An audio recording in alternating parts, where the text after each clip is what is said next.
Contextos. Contexto del agua. Estamos con el doctor Raúl Cuellar Chávez, miembro del Consejo Ciudadano por el Agua. En este contexto del agua, doctor, qué gusto siempre saludarle y tenerle aquí.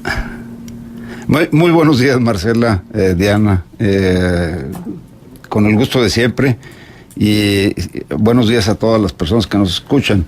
En esta ocasión voy a presentarles el siguiente tema, que se denomina la capacidad de almacenamiento de la presa del Palmito, que también se publica hoy en El Siglo de Torreón y se presenta en el portal de GREM y en el blog Paradigmas Agua. La presa Lázaro Cárdenas, mejor conocida como el Palmito, se terminó de construir hace 70 años, en 1946. El principal propósito de este embalse fue el regular y almacenar los escurrimientos del río Nazas, que se producen en la cuenca alta para su aprovechamiento en la agricultura de la comarca lagunera. Aunque también en el proyecto original se consideró que operara como una hidroeléctrica para generar energía eléctrica, pero posteriormente se abandonó debido principalmente a que el tiempo de extracción de agua de la presa para los ciclos agrícolas es muy corto. La capacidad actual de la presa es de 2.873 millones de metros cúbicos, al nivel de aguas máximas ordinarias, conocido como NAMO, y de 4.437 millones de metros cúbicos al nivel de aguas máximas extraordinarias, conocido como el NAME. Como en la mayoría de las presas, su vida útil se diseñó para 50 años, una vez que se agotara su capacidad de asolves de 400 millones de metros cúbicos. Sin embargo, según los últimos estudios de batimetría, o sea, del fondo de la presa, realizado recientemente, el volumen acumulado de asolves es actualmente del orden de 150 millones de metros cúbicos, que corresponde al 37.5% de su capacidad total de diseño.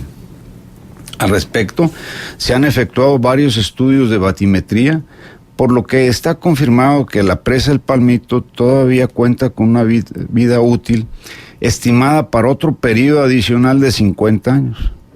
Cabe mencionar que en al menos dos ocasiones, en 1991 y 2014, se han realizado ajustes a la capacidad de almacenamiento al NAMO, siendo el más reciente el del día 1 de octubre del 2014, cuando se redujo el volumen de almacenamiento de un día para otro con una disminución de 146 millones de metros cúbicos. Si bien se ha reportado en varios estudios que en la cuenca alta del río Nazas se ha tenido una degradación de la cubierta vegetal que ha provocado la erosión de los suelos por el impacto del manejo forestal, la apertura de tierras al cultivo y el pastoreo intensivo en algunas áreas, los efectos de acarreo de materiales, o sea, arrastre de asolves hacia el vaso de la presa Lázaro Cárdenas, ha sido relativamente de menor cuantía a la esperada.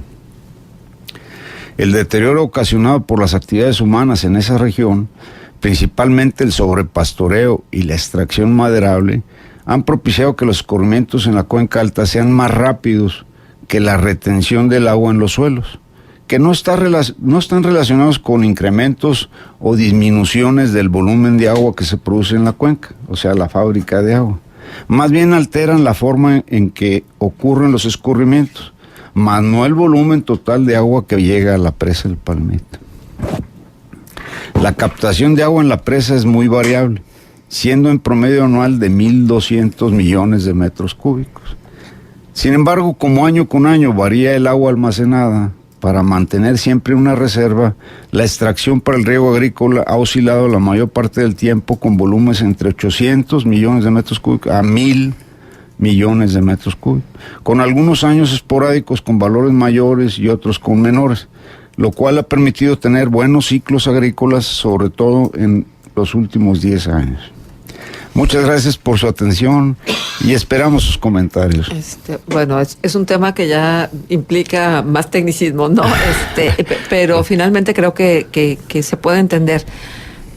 Desde que se construyó la presa, ¿se tenía un estimado de su vida útil? Sí. ¿Cuánto tiempo? 50 ¿Sí? años. 50 años. ¿Y ahora se le añaden otros 50? Pues sí, porque la cantidad de asolves que ha recibido apenas llega al 37.5. Cuando dice apenas, el 37% es las 3/4 partes de la capacidad de la presa. Es la cuarta parte de la capacidad de la presa, un poco más, ¿no? En cuanto a la capacidad, tercera parte, sí. La capacidad de asolves, es que... Bien. Sí, eso es importante. La presa sí. tiene una capacidad de 2.800 millones. Entonces es pero importante. En la parte baja tiene una capacidad, vamos a llamarle capacidad muerta para recibir los asolves, apenas va en una tercera parte. En una tercera parte. O sea que cuando menos otros 50 años. Y los asolves tienen que ver con el comportamiento, los lodos, sí, todos los arrastres que pueda haber en la cuenca alta. Pero lo que me llama la atención es esta relación directa que existe, por ejemplo, en la situación de la forestación en la cuenca alta, de cómo la tierra se comporta y cómo el agua no es aprovechada en el suelo, en la absorción del suelo, y entonces se va a la presa. Sí, en la medida que la cubierta vegetal va desapareciendo, pues el agua escurre más rápido hacia la presa. Ahora, ¿qué tipo de mantenimiento tiene la presa? O sea, porque nosotros no alcanzamos a verlo, pero seguramente hay un trabajo constante en la presa. Sí, sobre todo en la estructura de concreto. Hay un monitoreo continuo y si se le está dando mantenimiento a las estructuras, ya sea de concreto o a las compuertas que son metálicas. Entonces sí hay un mantenimiento año con año. Esto es por parte de Conagua. Por parte de Conagua, sí. Y entonces, bueno, la expectativa es... Pues que tenemos presa para otros 50 años, ¿verdad? Yo no sé, con todos estos criterios que ahora salen a flote de si sería mejor no tener presas que tenerlas. Y con estas nuevas políticas y criterios que se están manejando en el mundo entero. Eso es controversial el tema, sí, estoy de acuerdo.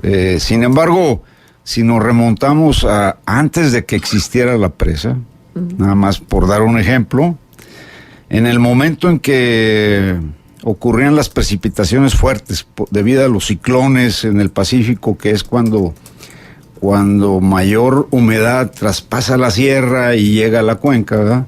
Entonces las grandes avenidas en el río Nazas causaban problemas muy serios aquí en la laguna. Ahora sí, entonces no se podía regar, no se podía tener una planeación para el riego. Simplemente se esperaba a ver cómo llegaba el agua. Sí, la temporalidad. Y el agua llegaba y se distribuía como podía, ¿verdad? Y eso no es más natural. No es dejarle ahora en el Día Mundial de la Tierra, no es dejarle a la tierra que haga lo suyo, porque la intervención de la mano del hombre, no sé, déjeme ponerle un ejemplo, Sí. A lo mejor nada que ver, pero es el que me viene a la mente de manera inmediata. Lo que está sucediendo en Chernobyl. En Chernobyl, bueno, sabían perfectamente bien que por la contaminación de la planta nuclear, etcétera, pues no podían habitarla las personas.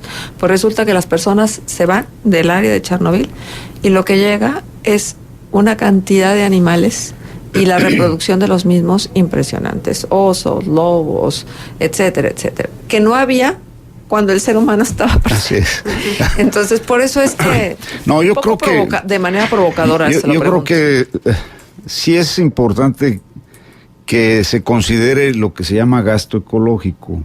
O sea, el que exista la presa es retener el agua, almacenarla para hacer una planeación agrícola, ¿verdad?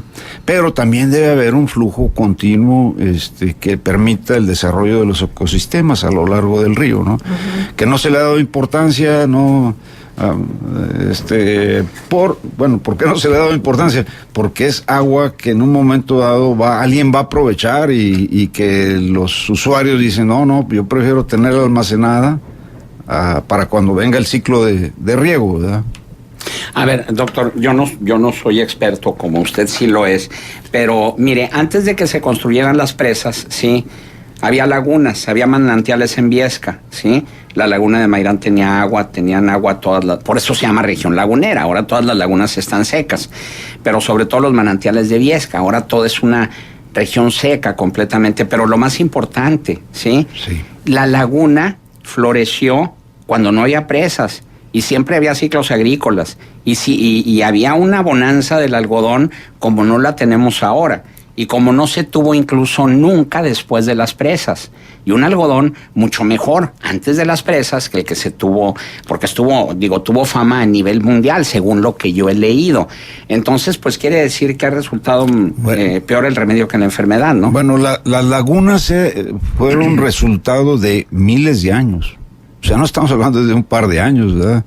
Las lagunas de Mairán, las lagunas de Tlahualilo, las de Viesca, fue producto de todos los escurrimientos que tuvo el río Nazas durante muchos años. Sí, de acuerdo. Muchos años, sí. Pero con las presas se secaron. Con las presas se interrumpieron las grandes avenidas del río Nazas. Pero y con eso se secaron. Si le preguntamos a algunos historiadores qué sucedía cuando venían las grandes avenidas, ya poblada la comarca, ¿verdad? Ya vamos de 1900 para acá. Cuando venían las avenidas, las inundaciones. Sí, había destrozos,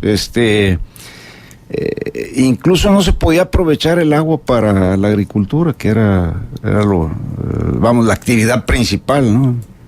Uh-huh. Y bueno, a medida que se fue controlando o regulando el flujo en las presas, se puede prever o se puede tener una planeación. Entonces, según usted, son más los beneficios que los costos. Así es. Con las presas. Así es. El balance es positivo, no, yo no tengo duda en eso. Bien.